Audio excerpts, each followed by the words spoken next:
Have you ever held a truth in your hands so ugly it felt like it could poison you through your skin? I was standing in the master bathroom of our Chicago high-rise, the one overlooking Millennium Park, holding a brand new toothbrush. It was charcoal gray with soft bristles, identical to the expensive set Sarah and I had bought last month, but this one wasn't mine, and it wasn't hers. It was tucked away in the back of the medicine cabinet behind a bottle of expired aspirin. The air grew thick and heavy, the city lights blurring into a meaningless smear through the floor-to-ceiling window. My heart wasn't racing. It was pounding, a slow, heavy drumbeat of dread. I knew, with a certainty that chilled me to the bone, that this small, insignificant object was the key to unlocking a nightmare. I just didn't know how deep the nightmare went. If you genuinely enjoy our stories, please subscribe to the channel. Tell us where you're from and what time it is right now. It's always fascinating to know how far our story flows. It started subtly, as these things always do. Late nights at the office became her new normal. Sarah was a financial analyst, a shark in a designer suit, and ambition was her lifeblood. I'd always admired it, but the excuses started to fray at the edges. Client dinners that ended at 2 a.m., a sudden weekend conference in Miami that she only mentioned the day before. Her phone, once left carelessly on the kitchen counter, was now permanently attached to her hand, screen down. When I'd walk into the room, conversations would abruptly end with a clipped, "I'll call you back." She'd look up, her smile just a little too bright, a little too brittle. The woman I married, the one whose laughter used to fill our home, was being replaced by a cold, polished stranger.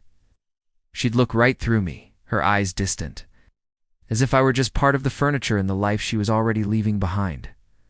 The real proof came on a rainy Tuesday night. She was in the shower, the steam fogging the mirrors. Her phone buzzed on the nightstand, a persistent, insistent vibration. I told myself not to look. For 10 years, we'd built a life on trust.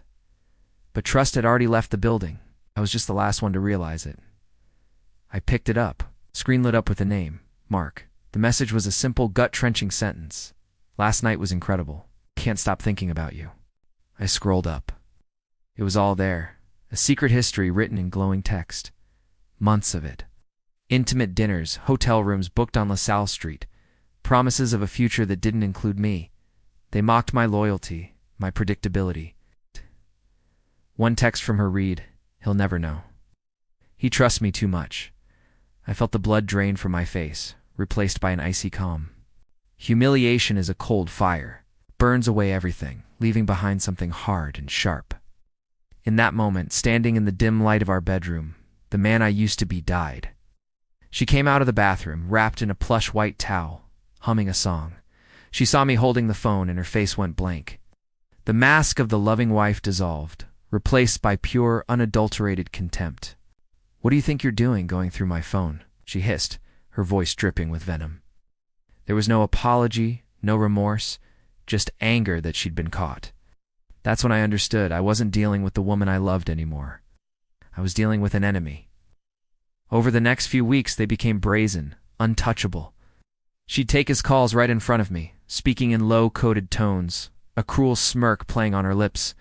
One evening, I came home to find them sharing a bottle of wine in our living room, the one I'd been saving for our anniversary. Mark just nodded at me, a look of smug victory in his eyes. They thought I was weak, broken, and I was. I'd retreat to my study, the sound of their laughter echoing down the hall. I would just sit in the dark, the silence screaming louder than any words. The breakdown was quiet, internal, complete collapse of the soul. But from that collapse, something new began to grow. Revenge. Not a loud, a messy explosion, but a slow, meticulous, and devastatingly precise plan. I was a corporate lawyer, understood contracts, loopholes, and the architecture of ruin. I started gathering evidence. I hired a private investigator, a grizzled ex-cop, who documented every one of their secret meetings, from the dimly lit booths at Gibson's Bar to the check-in desk of the Peninsula Hotel. I got photos, videos, audio recordings. I created a timeline, a detailed ledger of her betrayal, cross-referencing every lie with credit card statements and hotel receipts.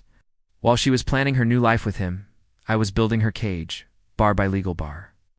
I transferred our joint assets into a trust she couldn't touch, citing a clause in our prenuptial agreement she'd laughed at when we signed it. She was so sure of my devotion she'd never even read the fine print. The final act was set for the firm's annual charity gala, the biggest social event of their year. Sarah was being honored, receiving an award for integrity and leadership. The irony was sickening. She stood at the podium in a glittering gown, Mark watching her from the front row like a king admiring his queen. She spoke of honesty, of dedication. The room was filled with the city's elite, all hanging on her every word. As her speech ended and the applause began, the large screens on either side of the stage, which had been showing a slideshow of her professional achievements, flickered. And then a new image appeared. A high-resolution photo of Sarah and Mark kissing in a hotel room, the date and timestamp clearly visible in the corner. Then another, and another. A video of them laughing about how they were fooling me. The audio, crisp and clear, filled the silent ballroom. The applause died instantly. A wave of gasps and whispers rippled through the crowd. I watched from the back of the room as Sarah's face turned from triumph to horror. Her perfect world was shattering in front of hundreds of her peers. She looked desperately into the crowd, her eyes searching for me. I just gave a slight cold nod. The legal notices were served to her the next morning. Her firm fired her for violating their code of conduct. Mark was fired too. Her friends abandoned her. The life she had so carefully constructed was reduced to ash. I never saw her again after that night. I sold the Hi-Res, left Chicago, and moved west. Sometimes, on quiet nights, I think about that toothbrush, the small gray object that started it all. It's strange how a life can be undone by something so simple.